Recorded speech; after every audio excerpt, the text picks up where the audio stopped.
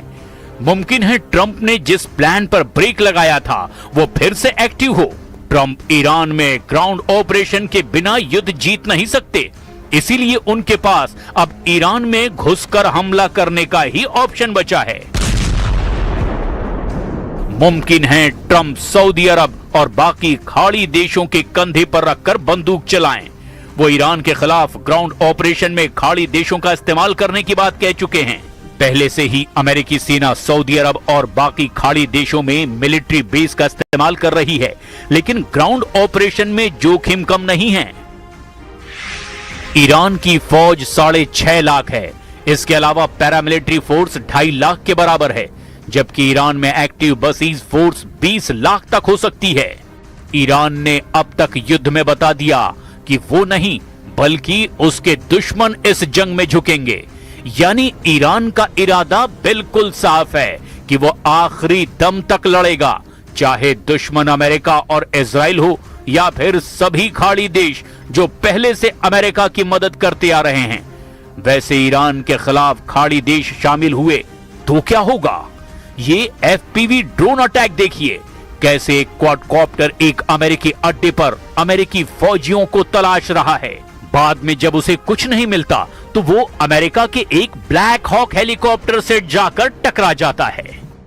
There is still the risk of escalation if Iran-linked proxy groups mobilize, and by that I mean Hezbollah in Lebanon, Iran-linked militia inside Iraq, and importantly, the Yemen-based Houthi movement that is threatened to attack shipping lanes in the Red Sea and has done so in the past. So we know they have some naval capability that could create disruption. इस युद्ध में तुर्की पर भी सबकी नजर है और Erdogan ने अरब देशों से तो कहा है कि वो इस युद्ध में शामिल ना हो। सऊदी अरब, यूएई और कतर का दौरा करने के बाद तुर्की के विदेश मंत्री को इस बात का एहसास हुआ कि ये सभी देश ईरान के खिलाफ युद्ध में उतरने के लिए तैयार हैं। अमेरिका और इजराइल की शुरू की गई इस जंग में अब सऊदी अरब, यूएई और कतर ईरान के खिलाफ नजर आ रहे हैं, जबकि तुर्की का रुख बता रहा है कि एर्दोआन अब मुस्तफा खामनेई के समर्थन में आ गए हैं। यह ऐसे वक्त में हो रहा है जब ट्रंप ईरान से समझौता फाइनल करना चाहते हैं, लेकिन ईरान ने हॉर्मुज में धमाका करके ट्रंप को ईरान में ग्राउंड ऑपरेशन का मौका दे दिया है। अमेरिका ने मार्च के महीने में युद्ध के दौरान ईरान के कई आइलैंड को टारगेट पर लिया था। तब ट्रंप खार्ग और खुजेस्तान में हमला करने के ऑर्डर दे चुके थे। अब बस ट्रंप को इसका फैसला करना है कि हॉर्मुज धमाके का जवाब वो कैसे देंगे। उधर इस मुकाबले के लिए ईरान ने तैयारी पहले ही पूरी कर रखी है। ईरान के स्पीकर मोहम्मद बाकर कालिबाफ ने कहा कि ईरान अमेरिका की हर हरकत पर नजर रखे हुए है। अमेरिका की फौज की गतिविधियां देखी जा रही है। अमेरिका के सैनिक ट्रंप और नेतन्याहू की गलत फहमियों का शिकार बनेंगे। ईरान का इम्तिहान लेने की कोशिश ना करें ट्रंप। युद्ध की शुरुआत अमेरिका और इजराइल ने की, लेकिन इस जंग में ईरान लगातार बढ़त बनाए हुए है। ट्रंप की धमकी एक तरफ, ईरान का लड़ाका जज्बा दूसरी तरफ।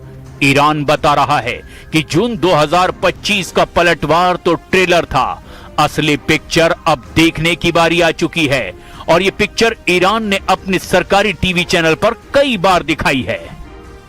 स्टूडियो में मिसाइल देखकर हर कोई हैरान है। दर्शकों के बीच मिसाइल दिखाने का क्या मकसद हो सकता है? ये मिसाइल तो लॉन्च पैड पर होनी चाहिए थी। पहली है फतह मिसाइल और दूसरी है खैबर शिकन मिसाइल। ये दोनों मिसाइल इजराइल को काउंटर करने के लिए तैयार की गई है, लेकिन एक तीसरी भी मिसाइल है जो खाड़ी में अमेरिकी अड्डों को काउंटर करेगी।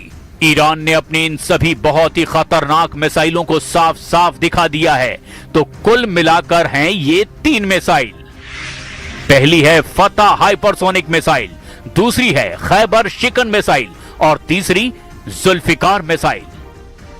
अब इन मिसाइलों को दिखाने का सिर्फ एक ही मकसद है और वो है ईरान के आसपास मौजूद अमेरिकी सेना और उसके अड्डों को तहस नहस कर देने का इरादा।